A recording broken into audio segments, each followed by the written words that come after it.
Siya ang team sergeant ko, na matagal na team sergeant ko sa survival. Ito ay tinatawag na agonoy grass. Pero sa Cordillera, sa amin, tinatawag namin na NPE. NPE. Ang dahon nito ay pang stop bleeding pag nasugat ka. Pag nasugat ka, gamitin mo ito para ma-stop yung lumalabas na ano ng dugo. Pag nasugat ka, pag nahiwa, itapal mo. Itapal mo sa kuwan hanggang mag-stop bleeding yung sugat mo. Ganun yan katindi itong agonoy grass. Ito, agonoy grass. Yun ang alam ko na gamot niya. At saka, yung katawan niya, yung pinaka-branches niya, pag ipatuyo mo ito, pwedeng gawin mong tsa. Maganda rin yung lasa nito, agonoy grass. Sa Cordillera, NPE. Natawag namin NPE. Next, kain ng kalabaw ito. Tumataba sila. Pag andun din tayo sa liblib na lugar, yung talbos din ay yung ubod din nito, pwedeng kainin. At the same time, yung katawan nito, pwedeng ginagawa na ano ng pangbahay. Yung runo. Ginagawang steak. Ngayon, tanggalin ko yon. Kunin ko yung ubod niya. Makikita yung ubod niya. Ito ay medyo mapait din. Kuha ka ng maraming ganito. Mag-koleksyon ka ng ubod. At ito ay pwedeng kainin. Oh. Ito ay pag masakit din yung kung lagi kang kumain ng matamis, anong tawag doon sa tumila, yun ay ito pang patanggal. Sore throat, tanggal. Ito, pag kumain ka ng ganito, talbos ng Carabao grass, ito, pwedeng kainin, matanggal na yung sore throats. Sore throats.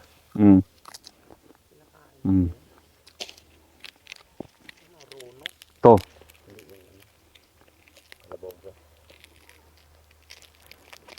Kainin ko.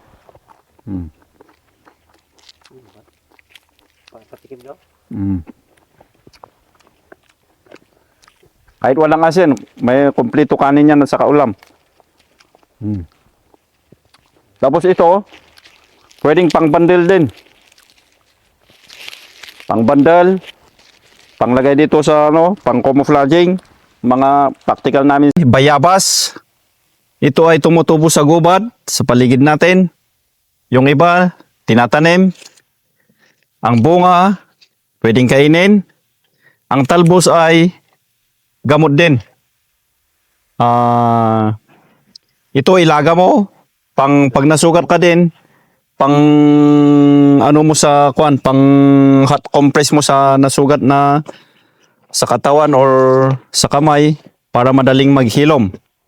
Guava. Pati din sa nagka-LBM, pwedeng inumin pag nailaga mo yung dahon nito. Ganun katindi pala itong bayabas na ito. Okay? Emergency na gamot. Pag nagka-LBM kayo, or yung anak kayo nagka-LBM, yung dahon niya, yung pinakatalbos, ito, ilagayo lang. Pag hindi pa rin madala, yung katawan niya, i-chopyo, yung bark niya, ipakuluan ng pakuluan hanggang, halimbawa, 3 litro. Ito yung kayamito. Lahat man tayo ay yung kalamihan ng alam, yung bunga lang ang nakakain. Pero gamot pala ito. Ito ay tinatawag na kayamito sa Tagalog. Sa Ilocano, star apple. English? English. Ganon. Yung bunga niya, kinakain. pero gamot pala yung dahon at saka yung katawan niya.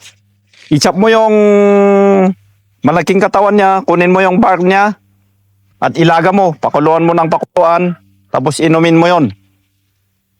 Pag mainit, huwag mong inumin kasi makakaano yon sa kuan, kapaso sa... Ito ay tinatawag na Acapulco. Ito ay tumutubo dyan sa creek.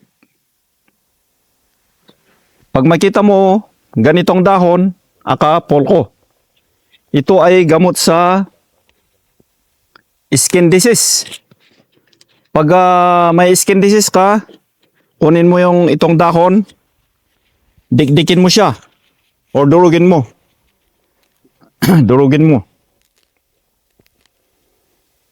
Kung saan ang may ano ka na kuan sa kamay or sa katawan, i-ganon mo lang, matatanggal yung puti-puti na skin disease sa katawan mo. Ipahid mo lang araw-araw. Kamanaw. Mga kamanaw, ito yung gamot Acapulco. Purad. Mga buni. Ito ang mabisa na gamot. Acapulco o Asunting.